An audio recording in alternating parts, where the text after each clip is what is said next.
आदरणीय सभापति जी, हमारी कोशिश रही है कि भारत के पास जो भी संसाधन है उन संसाधनों का ऑप्टिमम यूटिलाइजेशन किया जाए। भारत के पास जो समय है उस समय का भी बर्बादी से बचा करके पल पल का उपयोग देश की प्रगति के लिए, जन सामान्य के कल्याण के लिए, उसी पर वो खर्च हो।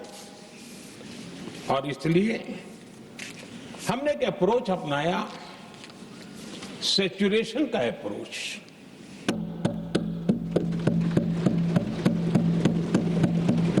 पैर उतने ही लंबे करने जितनी चद्दर हो, लेकिन जो योजना बने, जिनके लिए वो योजना बने, उनको वो 100% उसका बेनिफिट होना चाहिए। किसी को दिया, किसी को नहीं दिया, किसी को लटका करके रखा और उसको हमेशा प्रताड़ित करते रखना और उसको निराशा की गर्त में धकेल देना, उन सिचुएशन से हमने बाहर आकर के सैचुरेशन अप्रोच की ओर हमारे काम को आगे बढ़ाया है। बीते दशक में हमने हर स्तर पर सबका साथ, सबका विकास की भावना को जमीन पर उतारा है और वो आज देश में जिस प्रकार से बदलाव नजर आ रहा है, फल के रूप में हम अनुभव करने लगे हैं। हमारे गवर्नेंस का भी मूल मंत्र यही रहा है, सबका साथ, सबका विकास। हमारी ही सरकार ने SC, ST एक्ट को मजबूत बनाकर दलित और आदिवासी समाज के सम्मान और उनके सुरक्षा के संबंध में अपनी प्रतिबद्धता भी दिखाई और हमने उसको बढ़ाया।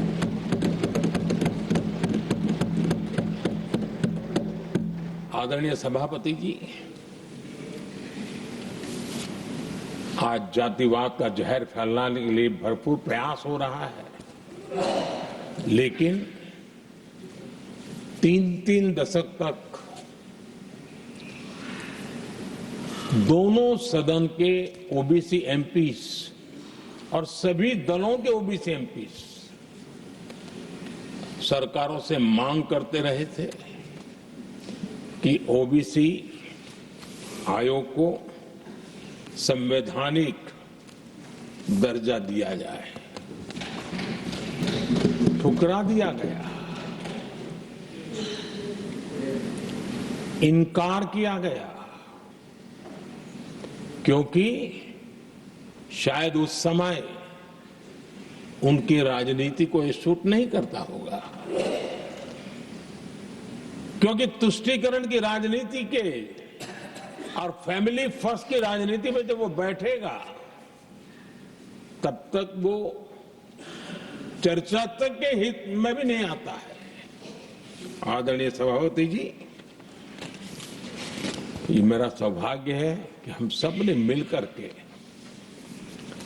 3 दशक से मेरे ओबीसी समाज ने जिस बात के लिए मांगे की, आशाएं रखी, जिसको निराश करके रखा गया था, हमने आकर के इस आयोग को संवैधानिक दर्जा दिया।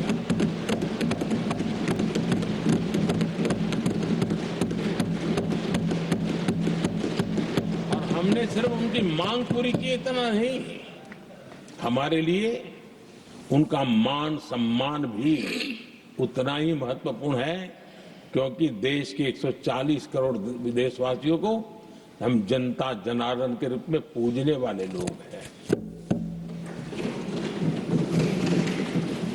आदरणीय सभापति जी, हमारे देश में जब जब आरक्षण का विषय आया तो उसको एक तंदुरुस्त तरीके से समस्या के समाधान के लिए सत्य को स्वीकार करते हुए करने का प्रयास नहीं हुआ। हर चीज में देश में विभाजन कैसे हो, तनाव कैसे पैदा हो, एक दूसरे के खिलाफ दुश्मनी कैसे पैदा हो, वही तरीके अपनाए गए। देश आजाद होने के बाद जब ये प्रयास हुए हैं, इसी तरीके से हुए हैं। पहली बार हमारी सरकार ने एक ऐसा मॉडल दिया और सबका साथ सबका विकास के मंत्र की प्रेरणा से दिया कि हमने सामान्य वर्ग के गरीब को 10% आरक्षण दिया, बिना तनाव के, बिना किसी का छीन करके।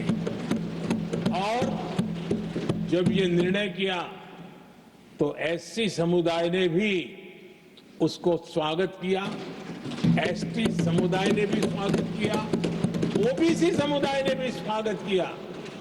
किसी को भी पेट में दर्द नहीं हुआ, क्योंकि इतना बड़ा निर्णय, लेकिन करने का तरीका था सबका साथ सबका विकास।